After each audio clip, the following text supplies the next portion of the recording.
En cierta ocasión, cuando tenía unos 4 años, pasé con mi niñera por delante de un colegio de monjas.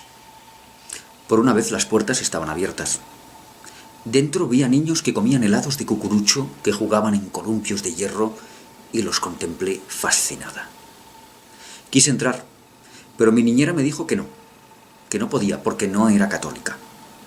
Al día siguiente las puertas estaban cerradas, y año tras año yo no dejaba de pensar en lo que sucedía detrás de aquella verja, en aquella fiesta maravillosa de la que estaba excluida.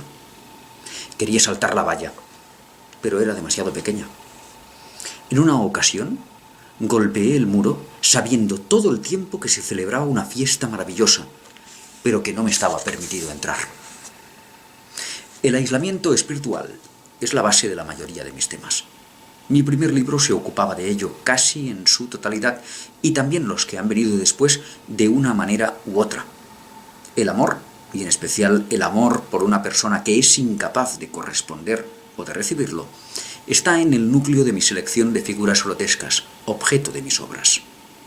Personas cuyas deficiencias físicas son un símbolo de su incapacidad espiritual para amar o recibir amor, de su aislamiento espiritual.